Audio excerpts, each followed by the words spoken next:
Okay, everyone has been asking me, what can I do? And they want to help, and I've heard from so many people since I've been posting over the past week or so with a little more frequency and severity of like how bad things in Lincoln and in Nebraska are getting. And everyone's asking, how can I help? How can I help? And how can I help? Which makes me feel great that like people want to help. People want to do things.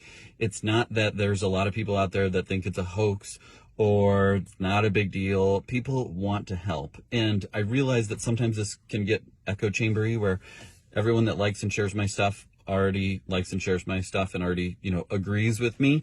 And so I want to try and expand my reach by having you, please, share this across your platform so that other people that might not know how they can help or might not be sure if it's the real deal are able to see support from others in the community, because the social media factor is huge in changing people's hearts and minds. They see somebody that they know, that they respect, that is from their community, sharing something. They say, oh, well, that makes sense. I mean, they're sharing that makes it more legitimate, whether or not it is or not. That's how social media has worked since Facebook came online. And so what I would love for you to do is, if you could take a moment and share this after you hear the message and say, okay, I agree with this. Or if you don't, comment below why you think it's the wrong message. I know that everybody wants to help, and I know that everybody is not sure how they can help. We can't all go, work in the hospital to take care of COVID patients. We can't all contact trace. Like, people have to do their jobs, and you have to have training and all the different things that you do. So I want to talk about what you can't do and what you can do that will help us in the next month to move through this safely and to move through this with as little suffering as possible. We know that there's going to be suffering because our case count is out of control. Our positivity rate is the highest in the country, which means that we've got weeks and weeks and weeks of positive cases that are going to keep rolling in. There's a high enough level in the community right now that cases are going to continue to spread until we make drastic changes. And if you look at COVID Act now, you'll see North Dakota was where we were. North Dakota was where we are now 3 weeks ago, with their case counts approaching 100. And what has happened there is case counts have gone from approaching 100 per 100,000 to 180, 190 cases per 100,000. What that translates to is a lot of people getting sick, but their hospitals are at 100% capacity. Their governor just said the other day that nurses that have COVID, healthcare workers that have COVID, can keep working despite having an active infection because their system is so strapped. And I'm really worried that we're headed there and that we're not doing the things that we can do to make a difference. And so I made a list of things you cannot do and things you can do.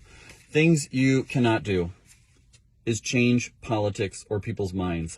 I wish that we could change politics. I wish that we could make this not a political issue and the response not be dependent on who is in the governor's mansion or who the local politician is that has control over contact tracing or taking it seriously. But unfortunately, we cannot change politics, and you can't change people's minds by telling them that they're wrong, telling them that they're a terrible person, telling them that they're, putting everyone's lives at risk. That doesn't help change people's minds. I've given up on that and trying to convince people that I can, through science or through data or through evidence, convince people of something that they already firmly held believe. So that's the first thing that we cannot do, is try and change people's minds.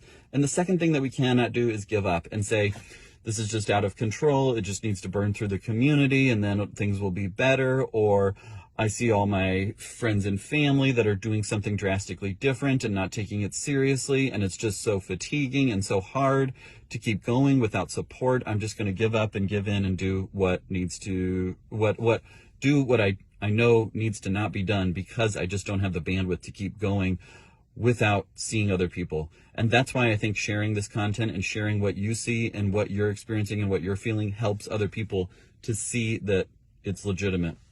What we can do. So those are the things we cannot do. The things we can do is we can wear a mask outside the home. And that means when we leave the home, we put a mask on, period. Like, there doesn't have to be any other, caveats to that or anything. If we leave our home, we put a mask on. If we go to the grocery store, we put a mask on. If we go to work, we put a mask on. If we're going to youth activities, which, I think that youth activities in the next couple of weeks are probably going to be canceled by and large. And so what we can do is, if you're going there, it needs to be where all the spectators are distanced and wearing masks. All of the players are wearing masks the entire time. There's no way to stop this if we jump on the court and our mask comes off. If we go onto stage and our mask comes off, it's just not feasible or realistic to think that we can keep things in check doing that. And if you don't feel comfortable, just take your kids out of the activity for a period of time. I think that youth activities and sports and lessons and all those things are great, but they're not essential. Those are wants, not needs. Kids need exercise, but that doesn't mean they need to do sports where everyone's wearing masks and everything like that. Like, sometimes we'll have our kids run the stairs at our house because we see, okay, they need exercise and we don't have time to take them to soccer practice or basketball or the gym or, somewhere like that. Run the stairs, guys. Run the stairs, go outside, play. Kids can get by without organized sports. Kids can get by without lessons and activities for quite a while. I mean, there are a lot of kids that never have the privilege of doing like organized sports or lessons or things like that, and they turn out to be Nobel Prize winners and astronauts and nurses and teachers and all the people that we need in society without doing youth sports. And so youth sports is a want, not a need. Unpopular opinion amongst some, but very reasonable, obviously, in my opinion, and the opinion of many other people that are more expert than I am at what we need to do at this moment. That was a little bit of a tangent.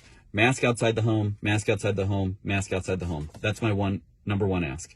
Number two ask, Thanksgiving. Make an alternative plan right now. Before the weekend is up, you need to have an alternative plan that doesn't involve getting together with relatives, that doesn't involve getting together with friends, that doesn't involve a big group. We're talking the people in our home are the people that we're going to celebrate Thanksgiving with.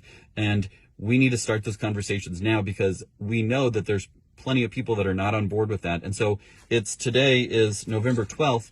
I know that Thanksgiving is the 26th because it's my wife's birthday. So, what you could do is just share this message with them and say, hey, what do you think about this? I think he might be right, and I'm really worried that we might need to postpone Thanksgiving. We have done that for both of our families. We're not getting together with my family. We're not getting together with my wife's family. And Thanksgiving is one of my very favorite holidays. I love cooking, and I cook a lot, and I make turkey almost every year, except last year we hosted and I didn't make turkey. And some people were not pleased with that. I did ham and I did prime rib, but people were like, where's the turkey? And I was like, guys, I've been telling you all day there's not going to be a turkey. It wasn't a surprise. I'm actually not making turkey. So, alternative Thanksgiving plans. So important right now. Comment yes below if you have or are going to make an alternative plan for Thanksgiving, and share what that is, because I think it's helpful for other people to hear. I did my video that I released on YouTube on Tuesday about, what I think you should do and not do for Thanksgiving, but comment below so that other people can get other ideas. It sparks a lot more ideas when you see, oh, they're doing this. Oh, that's a good idea. Well, we can't do that, but we could do this version of that because of our specific context. Start the conversation now, because you don't want to drop the bomb on, Thanksgiving Eve, November 25th, and say, hey, we just don't feel comfortable coming, because by then people will have hurt feelings. People will have already made lots of things and arrangements and stuff. Right now is the perfect time to say, hey, we got to postpone Thanksgiving. Things are out of control. This doctor keeps blabbing and talking about Thanksgiving, and he might be right, he might be wrong, but I think let's just postpone Thanksgiving for a bit and let things calm down.